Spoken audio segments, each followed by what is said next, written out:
me, I'll always say what I feel. In this episode, we take three very different stories. One that looks at the massive issue of migration from Africa to Europe. One that looks at a personal journey of displacement. And one that looks at the tragedy of human trafficking. Welcome to HotSpots, the global current affairs and documentary review show that digs deeper into the big global issues and contentious topics while recommending relevant films. I'm Lucy Rhodes. Today we are looking at the refugee crisis. Let's take a snapshot of the refugee situation. War, poverty, environmental devastation and persecution are driving forces behind record levels of human displacement. In 2011, the top three countries of refugees by origin were Afghanistan with over 2.5 million, Iraq with nearly 1.5 million, and Syria with 1.25 million. Other troubled areas are producing record numbers, as you can see from the top 10 countries of origin on screen. What many do not realise is that commonly it's less developed countries who are taking the strain of hosting refugees and asylum seekers. The top three destinations receiving the largest numbers by the end of 2011 were Pakistan with over 1.5 million, Jordan with 1 million, and Iran hosting over 750,000 refugees and asylum seekers. Only a couple of developed countries were in this list of the top 10 destination countries. As East meets West, Old World meets New, how do we define cultural identity and belonging? What makes one person a refugee while another is branded a queue jumper? Is it time to redefine our understanding? In this show, we're reviewing three documentaries that reveal the experience of asylum seekers and displaced people. To review these films and discuss their merits and the broader issues, I am joined by David Mann, Executive Director from the Refugee and Immigration Legal Centre in Melbourne, and Charlie Bagnall, Assistant Solicitor from Wilson Solicitors, London, who are currently taking a landmark case for the rights of asylum seekers to the Supreme Court in the UK. Our first film is Another Life. It tells the story of Africa's fortune seekers, men prepared to risk death crossing the Sahara to reach the fabled shores of Europe for the dream of a better life. Every year, hundreds of thousands of Africans pour through Niger to Libya, seeking work there or in Europe. Exploited at every step of their journey by police, touts and smugglers, only 40% of them reach Libya. 60% either perish along the way or end up trapped in indentured servitude, trying to buy their way across the remainder of the desert. هي تجارة رقيقين، تجارة رقيق القرن ال21 تجارة الرقيق الحديثين اللي هو يتم المهاجر غير الشرعي يتم حبسه. For the tiny minority who do manage to reach Europe, the common fate is detention camps, border police and forced repatriation. Yet they still come, dreaming of a way out of unemployment and crushing poverty. This is a visually beautiful, rich and touching portrait of the sheer spirit and courage of these young migrants. In this epic journey across the desert, there's something inspiring about the way these men push towards a life in which there might be greater opportunities to thrive. What did you think of this film, David? I think it's tremendously important to remember that in many of the situations that we saw in Another Life, and so commonly in other cases, people are forced to flee from their homes. It's not a choice. Does that resonate with your experience, Charlie? I thought that one of the things that was interesting was the sort of kind of capitalist sort of drive, that sort of self-determining attitude of these people, that they're willing to take that kind of journey. And there wasn't so much emphasis on exactly what had gone on in their lives before, but they had started out on this journey and were prepared to take all of these enormous risks just for this hope of a better life. David, you wanted to respond to some of what Charlie was saying. I would tend to agree with Charlie. There wasn't enough development of what lay behind, the complex situations and the drivers, the stories, if you like, that really had resulted in people taking these types of risks. So I think there perhaps was, and I would agree with Charlie on this, perhaps at times too much emphasis on the economic factors, if you like, without drawing out what lay behind them. So Charlie, what's your experience of the typical reasons and stories and drives behind people showing up and seeking asylum or as refugees in Europe? Well, this particular route, this sort of sub-Saharan via Libya route, is commonly, in terms of the asylum seekers, that of Eritreans, Sudanese, and Somalians. And I mean, the cases that I'm dealing with are predominantly asylum claims. Obviously, Italy, which features in Another Life, is one of the frontier states which has to deal with the asylum seekers as they enter. And obviously what that means for Italy is that they have a very, very large burden. So, David, what rating would you give this film out of 5? I think the film very powerfully showed some of the factors and some of the voices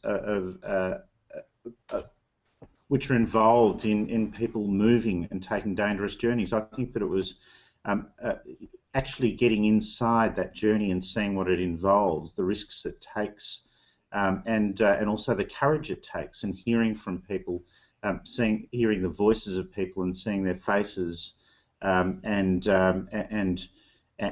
going through that journey with them, I thought was incredibly powerful and a very important story to tell.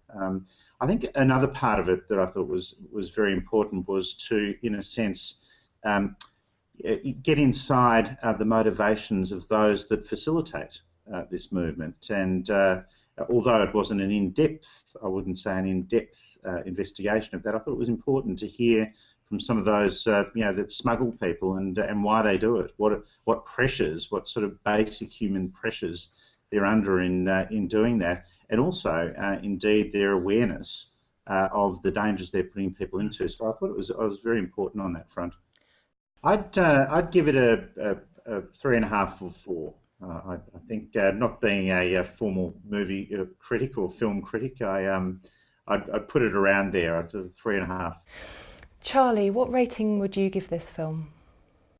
I think my reasons for sort of not rating it perhaps more highly would be to do with a slight lack of analysis, as we've discussed, about the reasons for people leaving. But equally, I think that was it did create a strength in the film, which is that it focused very much on individuals in this journey, and the humanization of that process, regardless of what their reasons may have been for leaving, I think is extremely powerful. And I just feel that by the time somebody arrives in Europe, if they've managed to successfully complete this journey, you can't help but admire on some level the courage, determination of such a person. And I think that comes across enormously strongly. And I would encourage anyone involved in any sort of assessment of asylum claims or these Dublin type asylum claims to watch a film like this before they simply treat somebody as an illegal immigrant. And I think that that was very strong. For the same reasons as David, I'm shy of being overly critical perhaps, but I'd probably give it 3 out of 5. Thank you. Our second film is Wadim. It tells a very personal story of a young man and his family's displacement and eventually his tragic suicide. Wadim was born in Latvia, but his parents, who are Russian-Latvian, lost their full citizenship rights in the revolution of 1991. They took Wadim, then aged 6, and his brother to Germany in the hope of a secure home, full citizenship and a brighter future. Their refugee status was rejected and, after years of tenuous and stressful residency under threat of deportation, the worst happened when Wadim turned 18. He was forcibly repatriated to Latvia, separated from his family who remained in Germany, and dumped with no money in a country in which he had no citizenship, no family, where there is no welfare state, and where he didn't speak the language. He was 3 months shy of finishing his education, so he also lost his chance to gain qualifications or vocational skills. At 23, he took his own life. Sinnloser Tod, das war, die konnte ganz normal leben, glücklich sein. Das alles ist weg. Nur deswegen, weil gewisse Bürokraten einen alten Bescheid nach 10 Jahren vollstrecken wollten. The story of his struggle and his family's illustrates the plight of many Latvian immigrants to Germany whose temporary visas were suddenly revoked after years of making Germany their home. 87,000 people were awaiting deportation from Germany at the time this film was made. Exploring the meaning of home and the consequences when home is taken away, this film shows a heart-wrenching personal story that illustrates a much larger issue. Einer von der letzten Telefonaten hat zu mir gesagt, Mama, stell dir mal vor, es wäre doch so schön, wir alle 4 zusammen leben in Hamburg. Ich habe gesagt, Junge, wie stellst du dir das vor? Mama, ich träume nur. Das wäre doch schön. Ich habe gesagt, Junge, ich wünsche mir das sehnsüchtig, nichts anderes als das. Unsere Familie, wir 4 alle zusammen.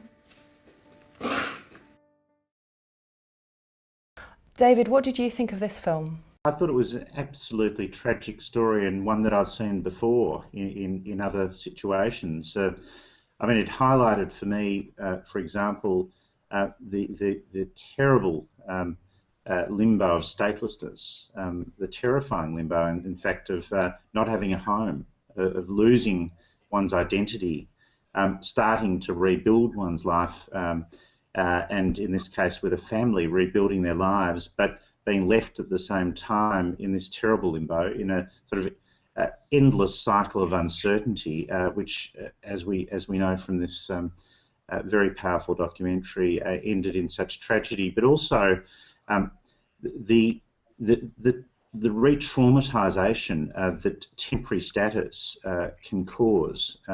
So having fled, it sort of creates, in a sense, and I've seen this in many cases in Australia and elsewhere, the temporary protection and not giving anyone any sense of a durable future, of a durable solution, as the UN Refugee Agency calls it, can re-traumatise people, can create a second wave of suffering, and that came through very poignantly and very, very sadly. Charlie, how do you feel about this film? I actually rather saw the film more as a consideration of private life and of family life than so much a discussion about statelessness. I felt that there wasn't quite enough explanation as to exactly what statelessness is, and the 2-tier approach to citizenship in Latvia post-revolution. And I thought that the fact that there was some basis for Wadim having a life again in Latvia, albeit one that was completely dislocated and unsettled, wasn't sort of clear to me, and that didn't come across. But I was equally moved. I think it's a beautifully told story and an incredibly sad one. David, what's your experience of these kind of issues in Australia and in the kinds of cases you've dealt with? Well, the experience is that there is a very serious issue to do with both statelessness and also with the principle of family unity, the human right to family unity.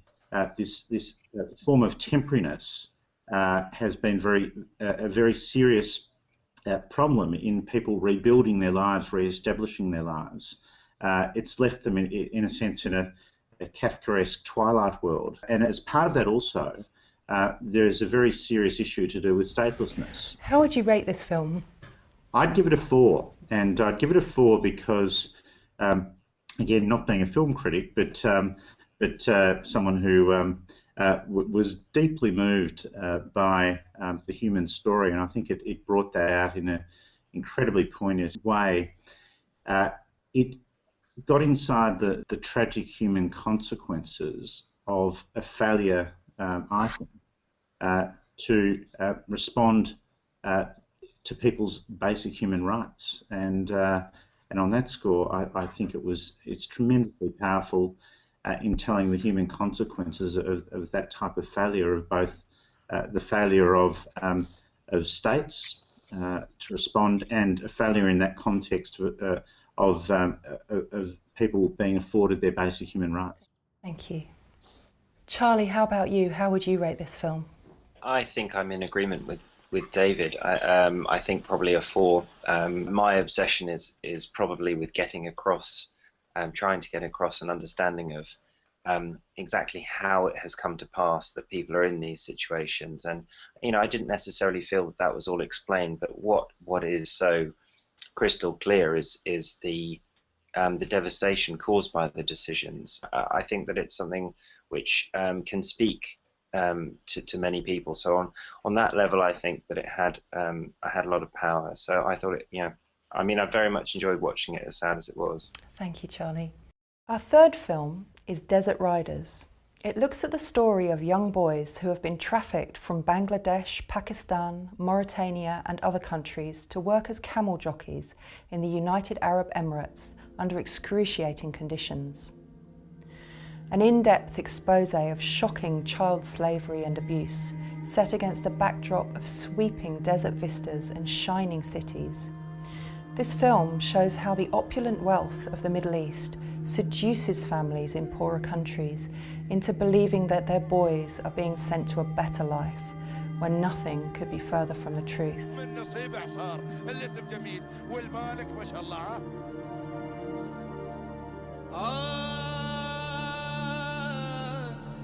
The boys' personal stories of neglect, starvation, physical and sexual abuse are shocking.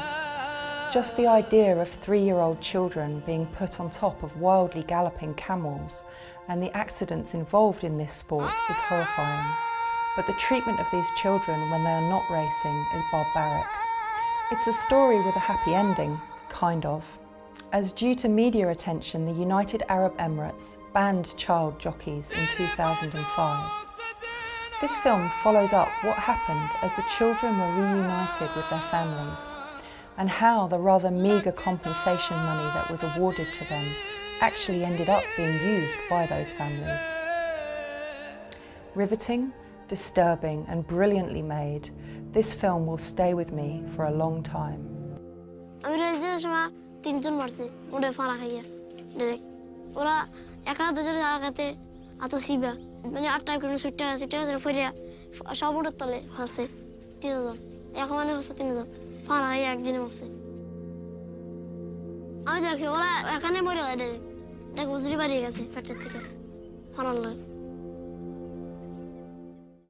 How did you find this one, Charlie? This film actually sort of had some positivity to it. It was probably the hardest to watch of the 3 films because the issues were so grim, but it was also full of positivity in the sense that there were ways in which the situation had been challenged and improvement had been made for the situation of a number of the individual children, but also some of the mechanisms to protect them, and then the change of the law in the UAE as well. So on that level, actually, it was more satisfactory somehow to watch in terms of an overall narrative, because it completed from the start of the journey to some sort of sense of success and outcome. I enjoyed it for that reason. I think that the elements in this film which made it stand out from the others were that this was, rather than a situation of self-motivated migration, this was the plucking of people from one place to another. and it was distinct in that way and addressing a different kind of issue of migration. David, how did you find this film? I felt, again, deeply moved by it, but also deeply, deeply troubled by it, even though I've acted myself for people who've been trafficked. The barbaric nature of what was happening to these children, shocked me. I must say, I would very much agree with Charlie that it told a story. It gave us a narrative which I think not only is very important in terms of showing and revealing the barbaric nature of this type of human rights abuse which goes on around the world, that at the same time, I think it also showed something quite different, and that is our common humanity and the ability also of the law to have a transformative effect. So I thought it was incredibly important. Thank you, David. Charlie, how about you? What's your what was your response to this story? Well, I mean, I think I second everything that David has said. I think I'd go so far as to even give it a 5. I thought it was a fantastic film, and I thought that as much as it got across the issues, it got across a lot about the law and the power of the law to change. It was strong for me both because it helped draw attention again to things which we might otherwise take for granted, but also the strength of the individuals that's required to create those kind of systems. So I think it was great. I give it 5. So David, how would you rate this film? I'd give this film a 4.5, and I'd give that such a high rating because not only did it get right inside the barbaric nature of the trafficking and the effect on the children, and brought out their voices. It showed the cruel consequences, the face of it. I think it also was, as has been mentioned, a story also of triumph and of human dignity, and how the law can actually play a really serious role in restoring human dignity, protecting it, and allowing it to flourish. So thank you very much, Charlie and David, for joining us tonight. I think that your input and your opinion of these films has been extremely informed and considered, and we thank you very much for taking part. Pleasure. Pleasure. Thank you. Thanks for the invitation. Yeah. And now on screen is a summary of how our panellists and I rated these documentaries. These are some of the more revealing films we currently have on refugees and human displacement in our catalogue, and we look forward to seeing you next time. I'm Lucy Rhodes, and this is HotSpots, the global current affairs and documentary review show.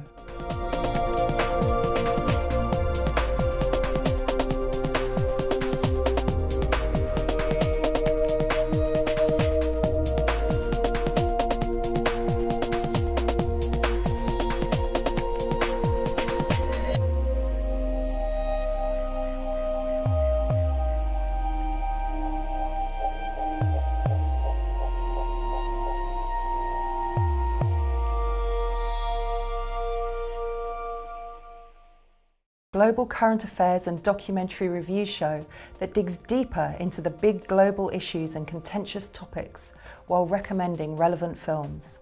I'm Lucy Rhodes. Today we are looking at the refugee crisis. Let's take a snapshot of the refugee situation.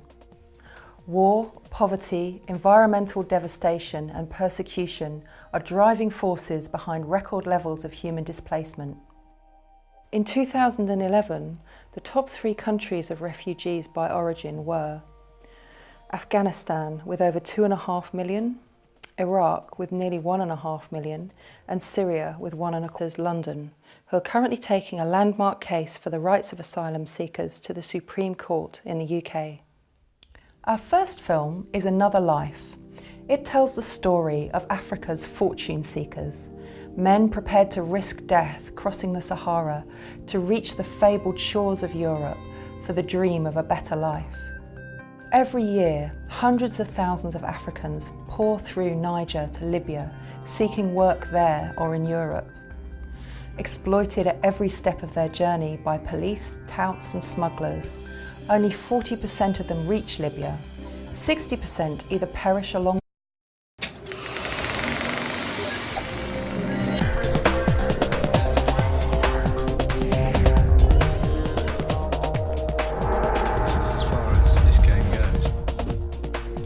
Nothing will stop me. I'll always say what I feel.